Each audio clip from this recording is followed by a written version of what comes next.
ഇന്ന് നമ്മൾ സംസാരിക്കുന്ന വിഷയം ആത്മീയമായിട്ടുള്ള യാഗപീഠങ്ങളെക്കുറിച്ചാണ്. Spiritual alters. ഇത് 1-2 എപ്പിസോഡുകളിലേക്ക് നീണ്ടുപോകും. കാരണം ഇതിൻ്റെ ഒരുപാട് മീനിങ് ഉള്ള ഒരു സംഭവമാണ്. അതുകൊണ്ട് ഇത് കൂടുതലായിട്ട് നീണ്ടുപോകാനുള്ള സാധ്യതയുണ്ട്. ദയവായിട്ട് ശ്രദ്ധയോടുകൂടി ഇരിക്കുക. പിന്നെ നമ്മളിത് റെഫർ ചെയ്ത് പറയുമ്പോൾ ഇതിനകത്ത് കുറേ ഇംഗ്ലീഷ് വാക്കുകളൊക്കെ വരും. അതുകൊണ്ട് നിങ്ങൾ മനസ്സിലാവും എന്ന് ഞാൻ വിചാരിച്ച് ഞാൻ ആദ്യം ഒരു ക്ഷമാപണം പറഞ്ഞിട്ട് തുടങ്ങാണ്. ഈ ഓൾട്ടർ എന്നൊക്കെ പറയുമ്പോൾ നമ്മൾ മലയാളത്തിലെ ആൾത്താരെന്ന് ബലിപീഠങ്ങൾ, യാഗപീഠങ്ങളെന്നൊക്കെ പറയുന്ന ഒരു വാക്കാണ്. അത് എന്ന് പറഞ്ഞാൽ ഈ ഓൾട്ടർ എന്ന് പറഞ്ഞാൽ അത് ചില കാര്യങ്ങൾ ഉത്തരവാദിത്തങ്ങൾ ഏൽപ്പിക്കുന്ന ഒരു കാര്യമാണ്. Without alter certain things are not authorized. ചില പെർമിഷൻ, ചില അനുവാദം കൊടുക്കുന്ന ഒന്നാണ് ഈ ഓൾട്ടർ എന്ന് പറയുന്നത്. യാഗപീഠമാണ് പഴയ നിയമത്തിൽ ഓൾട്ടർ എന്ന് പറയുമ്പോൾ യാഗപീഠം എന്നുള്ളൊരു മീനിങ്ങിലാണ് യൂസ് ചെയ്യുന്നത്. ഓക്കെ, യാഗപീഠം അത് എന്ന് പറയുന്ന ശരിക്കും പഴയ നിയമത്തിലൊക്കെ നമ്മൾ കാണുന്നത് ഈ ദൈവികത്വം, ഡിവിനിറ്റി, അത് ഹ്യൂമാനിറ്റിയെ മീറ്റ് ചെയ്യുന്ന ഒന്നാണ്. ദൈവം മനുഷ്യനിലേക്ക് ഇറങ്ങി വരുന്ന ഒന്നാണെന്ന് വേണമെങ്കിൽ പറയാം. അതുകൊണ്ട് ഈ ഓൾട്ടറിൽ എപ്പോഴും ഒരു യാഗമുണ്ടാവും. നമ്മളെ സംബന്ധിച്ചിടത്തോളം നമുക്ക് ഈ യാഗപീഠം ഉണ്ടെന്ന് പറയുമ്പോൾ ഈ യാഗപീഠത്തിൻ്റെ വിശുദ്ധമായൊരു യാഗപീഠവും അല്ലാത്തതായിട്ടുള്ള യാഗപീഠമുണ്ട്. നമ്മളിത് സംസാരിക്കുന്നതെല്ലാം ഈ തേർഡ് ഡയമെൻഷൻ മാറിയിട്ടുള്ളതായതുകൊണ്ട്, എന്ന് വെച്ചാൽ സ്പിരിച്വൽ വേൾഡിലായതുകൊണ്ട് പലപ്പോഴും നമുക്ക് അതിനെക്കുറിച്ച് അങ്ങോട്ട് ഗ്രാഹ്യമില്ലാതെ വരുന്ന, നമ്മളെ സംബന്ധിച്ചിടത്തോളം ചിലപ്പോഴും നമ്മൾ ഒരു റോങ് ഓൾട്ടർ, തെറ്റായിട്ടുള്ളൊരു യാഗപീഠത്തിൽ നമ്മൾ പോയേക്കാം. ഇപ്പം എക്സാമ്പിളായിട്ട് പറഞ്ഞാൽ, ഏതെങ്കിലും ഒരു സ്ഥലത്ത്, വേണ്ടാത്ത ഒരു സ്ഥലത്ത്, നമ്മൾ പ്രസൻ്റ് ആകണ്ടാത്ത ഒരു സ്ഥലത്ത് നമ്മൾ പോയി എക്സ്പോസ് ചെയ്യാം. അവിടെ അതിൻ്റെ പിന്നിലൊരു സ്പിരിറ്റ് ഉണ്ട്. ഇപ്പം നിങ്ങൾ പോയിട്ട് ഏതെങ്കിലും ഒരു സ്ഥലത്ത് ഏതെങ്കിലും ഒരു ഡേറ്റ് ഇരിക്കുന്നിടത്ത് നിങ്ങൾ പോയി അവിടെ ഒരു ഓഫറിങ് അപ്ലൈ കൊടുക്കുന്നു എന്നിരിക്കട്ടെ. പല ആളുകളുണ്ട്, പല ഡേറ്റുകളുണ്ടല്ലോ. എല്ലാ റിലിജിയൻസിലും ഒരുപാട് ഡേറ്റീസ് ഉണ്ട്. ഏതെങ്കിലും അവിടെ പോയിട്ട് ഒരു ഡേറ്റിക്ക് ഒരു ഓഫറിങ് നിങ്ങൾ കൊടുക്കുമ്പോഴേ, ഈവൻ ക്രിസ്ത്യൻസിൻ്റെ ഇടയിൽ പോലും ഉണ്ട് ഈ ഡേറ്റീസ്. പല സ്ഥലങ്ങളിലും തെറ്റായിട്ട് ചിന്തിക്കുകയും അവിടെയൊക്കെ ചില ഇൻ്റർമീഡിയറ്ററീസ് പോലെ ചില സാധനങ്ങളെയൊക്കെ വെച്ചിട്ടുണ്ട്. ഞാനതിനൊക്കെ പറയുന്ന ചില കുട്ടിച്ചാത്തന്മാരെന്നൊക്കെ വേണമെങ്കിൽ പറയാം. അങ്ങനെയുള്ളൊരു വേർഡാണ് യൂസ് ചെയ്യുന്നത്. അവിടെ ചെന്നാൽ ഉദ്ദിഷ്ടകാര്യ സിദ്ധി എന്നൊക്കെ. പണ്ട് ഈ തൃശ്ശൂരിൻ്റെ ആ ഭാഗങ്ങളിലൊക്കെ ഈ ചാത്തൻ സേവകളുണ്ടായിരുന്നു. പണ്ടുണ്ടായിരുന്നു. ഇപ്പോഴതൊന്നും ഇല്ല. ആൾക്കാർ അത്രയും പോകുന്നില്ല. കാര്യം എന്ന് വെച്ചാൽ ഇപ്പം ഈ ചാത്തൻ സേവയ്ക്കായി കൂടുതൽ പ്രസക്തി വേറെ രീതിയിലാണ്. പല രീതിയിൽ ഇന്ന് ആൾക്കാർ പല രീതിയിലുള്ള സേവകൾ പല സ്ഥലങ്ങളിൽ നടത്തുന്നുണ്ട്. അവിടെ ചെന്നൊരു ഓഫറിങ് ഇട്ട് കഴിഞ്ഞാൽ ആ ഓഫറിങ് വഴി അവർക്കൊരു ഉദ്ദിഷ്ടകാര്യ സിദ്ധി കിട്ടും എന്ന് വിചാരിച്ച് അവിടെ പോയി ഒരു ഓഫർ ഇടാം. എന്നാൽ ആ ഓഫറിങ് ഇടുന്നിടത്ത് നമ്മൾ ഉദ്ദേശിക്കുന്ന പോലെ ഉള്ളൊരു ദൈവികത്വമല്ല അവിടെ ഉള്ളതെന്ന് നമ്മൾ മനസ്സിലാക്കുക. നമ്മൾ കാര്യങ്ങൾ മനസ്സിലാക്കി വെച്ചിരിക്കുന്നത് തെറ്റായിരിക്കുന്നതുകൊണ്ട്, ഒരു റോങ് നോളജ് ഉള്ളതുകൊണ്ട് നമ്മൾ ആ ഓൾട്ടറിൽ പോയി ഒരു ഓഫറിങ് ഇടുന്നു. ആ ഓഫറിങ് ഇട്ട് കഴിയുമ്പോൾ എന്താണ്, ആ സ്പിരിറ്റ് ബിഹൈൻഡ് ഇറ്റ്, അതിൻ്റെ പിന്നിലുള്ളൊരു ദുഷ്ടാത്മാവ്, ഒരു ആത്മാവുണ്ട്. ദൈവത്തിൽ നിന്നല്ലാത്ത എല്ലാം പിശാചിൽ നിന്നുള്ളതാണ്. അവർ നിങ്ങളുടെ ഉള്ളിലേക്ക് കയറിയിട്ട് അവർ നിങ്ങളെ ടോർമെൻറ്റ് ചെയ്യാനായിട്ട് തുടങ്ങും. അതുകൊണ്ട് അന്നേരം ഓട്ടോമാറ്റിക്കായിട്ട് എന്താ ചെയ്യുന്നത്, ഒരു ഓൾട്ടർ നിങ്ങൾ ക്രിയേറ്റ് ചെയ്യപ്പെടുകയാണ്. ഈ ഓൾട്ടറിൽ this is the place where the spirit meet men. ഈ ആത്മാവ് മനുഷ്യനെ മീറ്റ് ചെയ്യുന്ന ഒന്നാണ് ഈ ഓൾട്ടർ എന്ന് പറയുന്നത്. നമ്മൾ പ്രെയർ ഓൾട്ടർ, പ്രാർത്ഥനയുടെ ഓൾട്ടറിനെ കുറിച്ച് നമ്മൾ പലപ്പോഴും നമ്മൾ കേട്ടിട്ടുണ്ടല്ലോ. ഈ പ്രെയർ ഓൾട്ടറിലെ കവനൻസ് ആർ ആക്ടിവേറ്റഡ്. നമ്മുടെ ഈ ഉടമ്പടികളൊക്കെ ആക്ടിവേറ്റ് ചെയ്യുന്നതാണ്. എന്ന് വെച്ചാൽ ആക്ടിവേറ്റഡ് എന്ന് പറഞ്ഞതിൻ്റെ അർത്ഥം അത് റിയാലിറ്റിയിലേക്ക് കൊണ്ടുവരികയാണ്. എന്ന് പറഞ്ഞാൽ സ്പിരിച്വൽ വേൾഡിൽ നിന്ന് ഫിസിക്കൽ വേൾഡിലേക്ക് കൊണ്ടുവരികയാണ്. അന്നേരം ഒരു കാര്യം ഓർക്കുക, there is no covenant without an altar. അന്നേരം ഓൾട്ടർ ഇല്ലാതെ ഒരു ഉടമ്പടി ഇല്ല എന്ന് നമ്മൾ മനസ്സിലാക്കുക. നമ്മുടെ ജീവിതത്തെക്കുറിച്ച് പറയുമ്പോൾ തന്നെ നേരത്തെ ഞാൻ സൂചിപ്പിച്ചാണ്, we are spirit possessing a body. നമ്മൾ ഒരു ആത്മാവാണ്, ദേഹിയോടുകൂടി ഒരു ശരീരത്തിലിട്ടിരിക്കുന്നു. അതുകൊണ്ട് no entity can enter another territory without the configuration to suit the territory. ഒരു ആത്മാവിനും വേറൊരു ടെറിട്ടറിയിലേക്ക്, എന്ന് പറഞ്ഞാൽ വേറൊരു റലത്തിലേക്ക്, യേശുക്രിസ്തു ആത്മാവാണ്, ഈ ലോകത്തിലേക്ക് വരാനായിട്ട് അവൻ ജഡ അവതാരം എടുക്കേണ്ടി വന്നു. അവൻ സ്പിരിറ്റായിരുന്നു. മനുഷ്യനെ സംബന്ധിച്ചിടത്തോളം നമ്മളും ഒരു ആത്മാവാണ്. നമ്മൾ ഈ ലോകത്തിലേക്ക് വരാനായിട്ട് നമ്മൾ ഫ്ലഷായിട്ട് വരികയാണ്, ഈ തേർഡ് ഡയമെൻഷനിലേക്ക് നമ്മൾ വരികയാണ്. അതുകൊണ്ട് ഒരു എൻറ്റിറ്റിക്കും ഒരു ടെറിട്ടറിയിൽ നിന്ന് വേറൊരു ടെറിട്ടറിയിലേക്ക് പോകാനായിട്ട് ആ ഒരു കോൺഫിഗറേഷൻ എടുക്കാതെ, എന്ന് വെച്ചാൽ ആ ഒരു രീതിയിൽ ആവാതെ പോകാനായിട്ട് പറ്റുകയില്ല. നമുക്ക് ഈ ലോകത്തിൽ ജീവിക്കണമെങ്കിൽ നമുക്കൊരു ശരീരം വേണം, അല്ലെങ്കിൽ നമുക്ക് ജീവിക്കാൻ പറ്റത്തില്ല. ഞാൻ പറയുന്നത് നമുക്ക് മനസ്സിലാവുന്നെന്ന് വിചാരിക്കുന്നു. ഇതുപോലെ തന്നെ സ്പിരിറ്റിനെ സംബന്ധിച്ചിടത്തോളം spirit cannot be in the earth without body. ആത്മാവിന് ഒരു ശരീരമില്ലാതെ ഈ ലോകത്തിൽ വരാൻ പറ്റത്തില്ല. യേശുക്രിസ്തു അതുപോലെ തന്നെയായിരുന്നല്ലോ. ഈ ലോകത്തിലെ വേർഡ്, വചനം ജഡമായി തീർന്നു. Jesus himself was the word. അതുകൊണ്ട് ഈ റലത്തിൽ, എന്ന് വെച്ചാൽ മനുഷ്യൻ്റെ ഈ റലത്തിൽ ആത്മാവിന് വരണമെങ്കിൽ, that is the realm of time. ദൈവത്തിന് ടൈമില്ല. നമ്മൾ റെലം ഓഫ് മെൻ, ഈ നമ്മുടെ ഈ മണ്ഡലം എന്ന് പറയുന്നത് ടൈമിൻ്റെ മണ്ഡലമാണ്. അതുകൊണ്ട് നമുക്കൊരു ജഡമില്ലാതെ നമുക്ക് ഇവിടെ വരാനായിട്ട് പറ്റുകയില്ല. ഈ റലത്തിൽ സ്പിരിറ്റ്സ് ആർ ഇല്ലീഗൽ. ഞാൻ ഈ ഓൾട്ടറിലേക്ക് വരുന്ന കാര്യങ്ങളാണ് ഞാൻ വീണ്ടും വീണ്ടും പറഞ്ഞ് മനസ്സിലാക്കാനായിട്ട് നോക്കുകയാണ്. ഈ റലത്തിൽ സ്പിരിറ്റ്സ് ആർ ഇല്ലീഗൽ. അതുകൊണ്ട് അവർക്ക് ഈ ലോകത്തിലേക്ക് വരികയും പോവുകയും ചെയ്യണമെങ്കിൽ സ്പിരിറ്റ് വരികയും ടേക്ക് ഓഫ് ആൻഡ് ലാൻഡിങ് അവർക്കൊരു ഓൾട്ടർ വേണം. ഈ ഒരു പർപ്പസിനാണ് ഓൾട്ടർ ക്രിയേറ്റ് ചെയ്യപ്പെട്ടിരിക്കുന്നത്. ഇനി ഞാൻ നേരത്തെ പറഞ്ഞ് ഞാൻ ഒന്നുകൂടെ മനസ്സിലാക്കി പറയുകയാണെങ്കിൽ, എബ്രായർ ലേഖനത്തിൽ പറയുന്നുണ്ട്, A body is prepared for me. എബ്രായർ 10:5 ആ വാക്യം എഴുതിയിരിക്കുന്നത്. അതിങ്ങനെയാണ് എഴുതിയിരിക്കുന്നത്, എന്നാൽ ഒരു ശരീരം നീ എനിക്ക് ഒരുക്കിയിരിക്കുന്നു, ആകയാൽ ലോകത്തിൽ വരുമ്പോൾ ഹന്യാവും വഴിപാടും നിശ്ചയിച്ചില്ല, എന്നാൽ ഒരു ശരീരം നീ എനിക്കായി ഒരുക്കിയിരിക്കുന്നു. A body he prepared for me, meaning he is not having a body. അവനൊരു ശരീരമില്ല. എന്താണ് ഇല്ലാത്ത കാര്യം? ഈ ഡൊമിനിയൻ, ഈ മേഖലയിൽ അല്ലെങ്കിൽ ഈ ലോകത്തിൽ അവന് വസിക്കണമെങ്കിൽ ഒരു ശരീരം ആവശ്യമാണ്.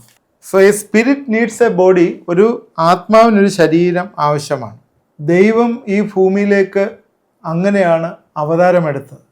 അതുപോലെ തന്നെ നമ്മൾ ഓർക്കേണ്ടത്, ഒരു ഡെമോണിക് ഫോഴ്സ് നമ്മളെ പീഡിപ്പിക്കാനായിട്ട് വരുമ്പോൾ അതിൻ്റെ ബാക്ക്ഗ്രൗണ്ടിൽ ശരീരം എടുക്കാത്തിടത്തോളം അത് ഒരു ഓൾട്ടർ ആവശ്യമുണ്ട്.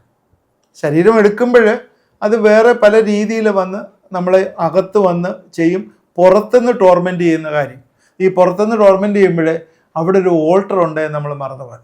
അതിന് altar therefore authorize spirit to be in the realm of man without a body. ഞാൻ പറയുന്ന ശ്രദ്ധയോടെ ഇരിക്കുക. ഈ ഓൾട്ടർ എന്ന് പറയുന്നത് ഒരു ആത്മാവ് ഈ റലത്തിൽ നമ്മളെ പീഡിപ്പിക്കാൻ അല്ലെങ്കിൽ നമ്മളെ ടോർമെൻറ്റ് ചെയ്യാനായിട്ട് ഒരു ബോഡി ഇല്ലാതെ വരികയാണ്. വേറൊരു രീതിയിൽ പറഞ്ഞാൽ അതൊരു സ്പിരിച്വൽ എയർപോർട്ടാണ്. സ്പിരിച്വൽ എയർപോർട്ട് എന്ന് പറഞ്ഞാൽ spirit can land and take of. ഇതുപോലെയുള്ള കാര്യമാണ്. സ്വർഗത്തിലേക്ക് നമ്മൾ പോകുമ്പോൾ ഈ ശരീരമായിട്ട് നമുക്ക് പോകാൻ പറ്റുമോ? പറ്റത്തില്ലല്ലോ. നമുക്ക് പോകാൻ പറ്റത്തില്ല. നമ്മൾ മരിച്ചു കഴിയുമ്പോൾ നമ്മുടെ ജീവൻ ആണ് അല്ലെങ്കിൽ ആത്മാവാണ് പോകുന്നത്. ഇതുപോലെ തന്നെ നമ്മൾ ഈ ഓൾട്ടറെ കുറിച്ച് ചിന്തിക്കുമ്പോഴേ സാധാരണ ഉള്ള ജനങ്ങൾ നമ്മൾ വെച്ചാൽ നമ്മളെപ്പോലുള്ളവർ സൂപ്പർ നാച്ചുറൽ ആവുന്നതും ഈ ഓൾട്ടറിൽ കൂടെയാണ്. നമ്മൾ നശിച്ചു പോകുന്നത് ഈ ഓൾട്ടറിൽ കൂടെയാണ്, സൂപ്പർ നാച്ചുറൽ ആവുന്നതും ഈ ഓൾട്ടറിൽ കൂടെയാണ്.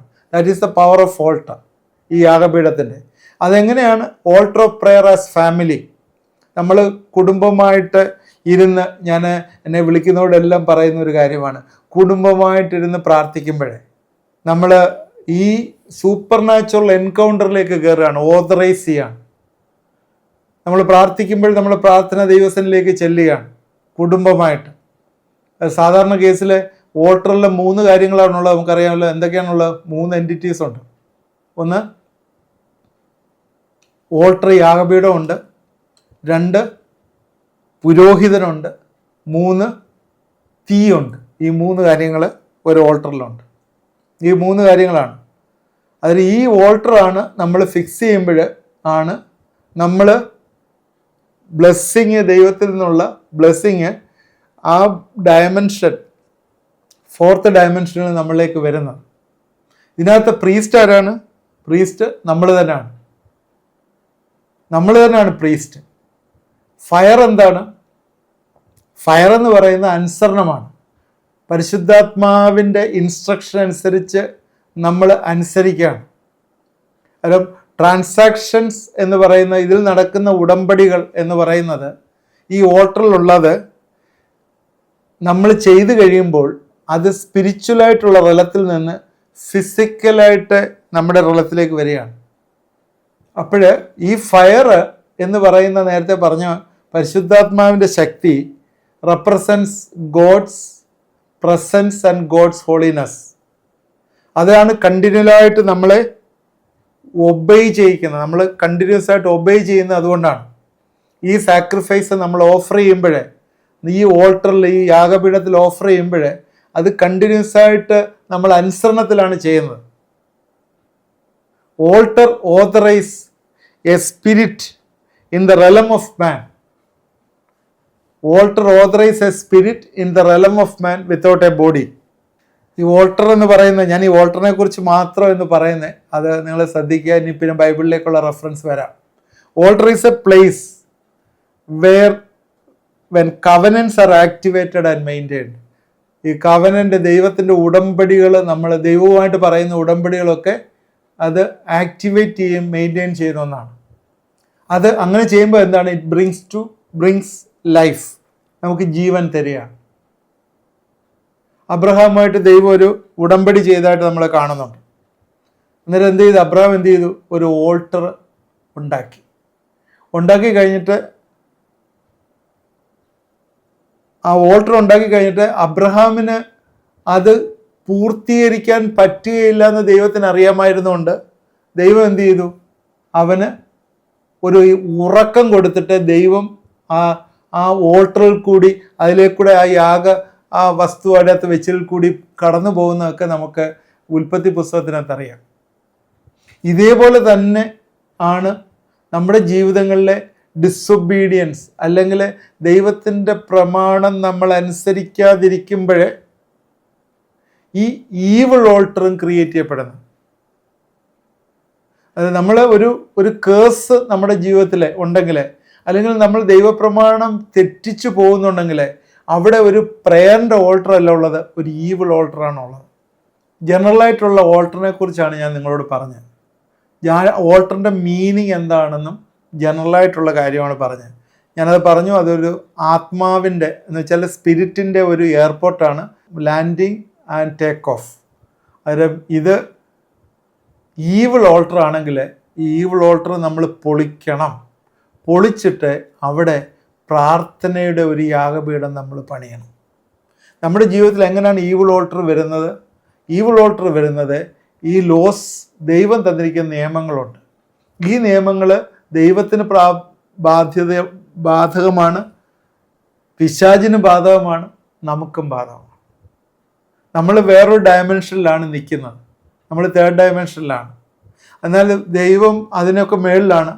എന്നാൽ ഈ സെലസ്റ്റിയൽ ഡയമെൻഷൻ, 4th ഡയമെൻഷനിലെ ഈ സ്പിരിറ്റ്സ് ഉള്ള ഡയമെൻഷനിലെ ഈ spirits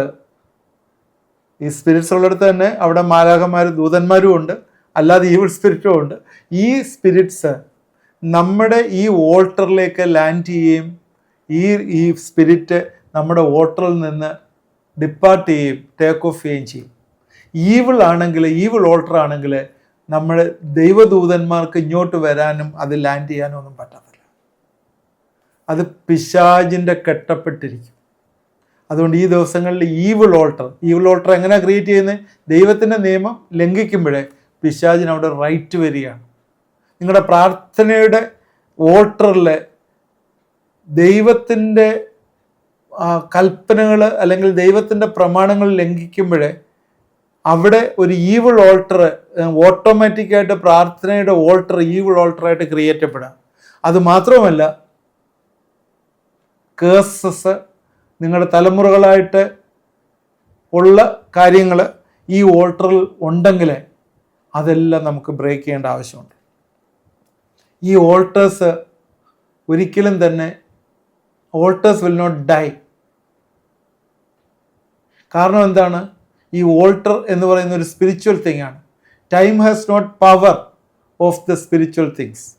time has not having the power of the spiritual thing. കാരണം ഇത് വേറൊരു ഡയമെൻഷനിലാണ്, ടൈം ഇല്ലാത്തൊരു ഡയമെൻഷനിലാണ്. നമുക്കതിലേക്ക് അടുത്ത എപ്പിസോഡിലേക്ക് കടന്നു വരാം. അടുത്ത എപ്പിസോഡിൽ നമുക്കതിനെക്കുറിച്ച് സംസാരിക്കാം. നമ്മൾ ഇന്ന് പറയാൻ ആഗ്രഹിച്ച വോൾട്ടറിൻ്റെ ഒരു ഡെഫിനിഷനാണ് യാഗപീഠം. ഇനിയും ബൈബിളിലുള്ള യാഗപീഠങ്ങളെക്കുറിച്ച് നമുക്ക് അടുത്ത എപ്പിസോഡിൽ പറയാം. എങ്ങനെയാണ് നമ്മൾ സ്പിരിച്വൽ ആയിട്ടുള്ള യാഗപീഠം പണിയുന്നതെന്ന് നമുക്ക് ചിന്തിക്കാം. എനിക്ക് തോന്നുന്നു ഒരു എപ്പിസോഡ് തീരില്ലെങ്കിൽ ഒന്നുകൂടെ എടുക്കാം. ഇത് പ്രധാനപ്പെട്ട ഒരു കാര്യമാണ്. ഇവിടെയാണ് നമ്മൾ അടുത്ത ഡയമെൻഷനിലേക്ക് പോകുന്നത്. അതുകൊണ്ടാണ് ഞാൻ ഇതിനെക്കുറിച്ച് ഇത്രയും കൂടുതലായിട്ട് പറയുന്നത്. ഇത് പറഞ്ഞ് മനസ്സിലാക്കിയിട്ട് വേണം നമ്മൾ അടുത്ത സെക്ച്വൽ ഡ്രീംസിലേക്ക് കയറാൻ. അതുകൊണ്ടാണ് ഇത് ഞാൻ പറഞ്ഞ് മനസ്സിലാക്കി നിങ്ങൾക്ക് തരുന്നത്. തീർച്ചയായും ഇന്നത്തെ ചിന്തകൾ നമുക്ക് പ്രയോജനമായി എന്ന് വിചാരിക്കുന്നു. നമുക്ക് പ്രാർത്ഥിക്കാം. ദൈവമായ കർത്താവേ, ഇത് കണ്ടുകൊണ്ടിരിക്കുന്നവർ ജീവിതത്തിലെ പുതിയ പുതിയ അറിവുകൾ അവരുടെ ജീവിതത്തിൽ വരുമ്പോഴേ ദൈവമേ നീ ഇതിൽ കൂടി പ്രവർത്തിക്കണമേ എന്ന് പ്രാർത്ഥിക്കുന്നു. ജീവിതത്തിൽ ഏതെങ്കിലും ഈവിളായിട്ടുള്ള യാഗപീഠങ്ങളുണ്ടെങ്കിൽ അതെല്ലാം യേശുവിൻ്റെ നാമത്തിൽ ഞങ്ങളെ ഇടിക്കുന്നു. അവിടെ എല്ലാം തന്നെ കർത്താവെ വിശുദ്ധ യാഗപീഠങ്ങൾ പണിയുവാൻ, പ്രാർത്ഥനയിൽ കൂടി അത് പണിയുവാൻ കർത്താവെ സഹായിക്കണമേ. യേശുവിൻ്റെ രക്തം പരിശുദ്ധാത്മാവ് കൊണ്ടുപോയി ദൈവത്തിൻ്റെ ആലയത്തിൽ കൊണ്ട് സമർപ്പിച്ചതുപോലെ, സ്പ്രിങ്കിൾ ചെയ്തതുപോലെ ഈ ദിവസങ്ങളിൽ ഞങ്ങളുടെ ഈ കർത്താവെ ഓൾട്ടറിൽ, ഈവിൾ ഓൾട്ടറിനെ ഞങ്ങൾ ഇടിച്ചു കളഞ്ഞിട്ട് അവിടെ പ്രാർത്ഥനയുടേതായിട്ടുള്ള വലിയ ഒരു യാഗപീഠം പണിവാൻ കർത്താവെ നീ ഞങ്ങളെ സഹായിക്കണമേ എന്ന് പ്രാർത്ഥിക്കുന്നു. ഈ ദിവസങ്ങളിൽ കർത്താവെ ഞങ്ങളുടെ ജീവിതങ്ങളിൽ ആ രീതിയിലുള്ള യാഗപീഠങ്ങൾ പണിയപ്പെടട്ടെ എന്ന് പ്രാർത്ഥിക്കുന്നു. A place of repentance and brokenness, അങ്ങനെയുള്ളൊരു യാഗപീഠം പണിയുവാൻ കർത്താവെ നീ ഞങ്ങളെ സഹായിക്കണമേ എന്ന് പ്രാർത്ഥിക്കുന്നു. കരങ്ങളിലേക്ക് ഏൽപ്പിക്കുന്നത് കണ്ടുകൊണ്ടിരിക്കുന്ന എല്ലാവരെയും നീ അനുഗ്രഹിക്കണം. ജീവിതത്തിലെ കർത്താവെ ഏതെങ്കിലും കെട്ടുകളുണ്ടെങ്കിൽ, ഇതുമായിട്ട് ബന്ധപ്പെട്ട പൈശാചിക കെട്ടുകളുണ്ട്, യേശുവിൻ്റെ നാമത്തിൽ പൊട്ടിമാറട്ടെ എന്ന് പ്രാർത്ഥിക്കുന്നു. കരങ്ങളിലേക്ക് ഏൽപ്പിക്കുന്നു. പ്രാർത്ഥന കേട്ടോർത്ത് സ്തോത്രം. യേശു ക്രിസ്തുവിൻ്റെ നാമത്തിൽ പ്രാർത്ഥിക്കുന്നു. കേൾക്കണമേ. ആമേൻ. തുടർമാനമായി വാച്ച് ചെയ്യുക. ഏതെങ്കിലും മിസ് ചെയ്ത് പോയിട്ടുണ്ടെങ്കിൽ അടുത്ത പ്രീവിയസ് എപ്പിസോഡ് എടുത്ത് കണ്ടിട്ട് കാണണം. തുടർമാനമായിട്ട് പറയുന്നതായതുകൊണ്ട് നിങ്ങൾക്കത് പ്രയോജനമായി തീരും. പ്രത്യേകിച്ചും ഈ യാഗപീഠങ്ങൾ കുറിച്ച് പറയുന്നത് ഭയങ്കര ഇമ്പോർട്ടൻ്റ് ആയിട്ടുള്ളൊരു കാര്യമാണ്. ഇത് നിങ്ങൾ ഒരിക്കലും മിസ് ചെയ്യരുത്. നിങ്ങൾക്ക് ഇങ്ങനെയുള്ള കാര്യങ്ങളെക്കുറിച്ചുള്ള പഠനങ്ങൾ ചുരുക്കമായിട്ടേ കിട്ടുകയുള്ളൂ. കാരണം ഇതൊക്കെ ആത്മീയമായിട്ടുള്ള ഫോർത്ത് ഡയമെൻഷനിലുള്ളൊരു കാര്യമാണ് സംസാരിക്കുന്നത്. അത് വലിയ വലിയ വെളിപ്പാടുകൾ നിങ്ങളുടെ ജീവിതത്തിൽ തരും. നിങ്ങളെ വലിയ റിലീസ് നിങ്ങളെ കൊണ്ടുവരും. തീർച്ചയായും നിങ്ങളിത് കാണുക, സബ്സ്ക്രൈബ് ചെയ്യുക, ഫ്രണ്ട്സിന് ഷെയർ ചെയ്ത് കൊടുക്കുക. നിങ്ങളുടെ പ്രയർ റിക്വസ്റ്റുള്ള വാട്സാപ്പ് നമ്പറിൽ അയച്ചു തരിക. അതുപോലെ നിങ്ങൾ വിളിക്കുകയാണെങ്കിൽ ദയവായിട്ട് രാത്രി 10 മണിക്ക് ശേഷം വിളിക്കണമെന്ന് റിക്വസ്റ്റ് ചെയ്യുന്നു. ഫസ്റ്റ് സൺഡേ മീറ്റിംഗ് അറ്റൻഡ് ചെയ്യാനായിട്ട് ആഗ്രഹിക്കുന്നവർ നിങ്ങളുടെ നമ്പർ അയച്ചു തന്നാൽ അതിൽ നിങ്ങളെ ആഡ് ചെയ്യുന്നതാണ്. ആ വാട്സാപ്പ് ഗ്രൂപ്പിൽ നിങ്ങളെ ആഡ് ചെയ്യുന്നതാണ്. ഫസ്റ്റ് സൺഡേ രാത്രി 9:30 തൊട്ട് 10:30 വരെയുള്ള മീറ്റിങ്ങുകളുണ്ട്. അതിൽ ഡെലിവറൻസ് ഉണ്ട്. അതിലൊക്കെ നിങ്ങൾക്ക് പാർട്ടിസിപ്പേറ്റ് ചെയ്യാം. ദൈവം നമ്മളെ എല്ലാവരെയും അനുഗ്രഹിക്കട്ടെ.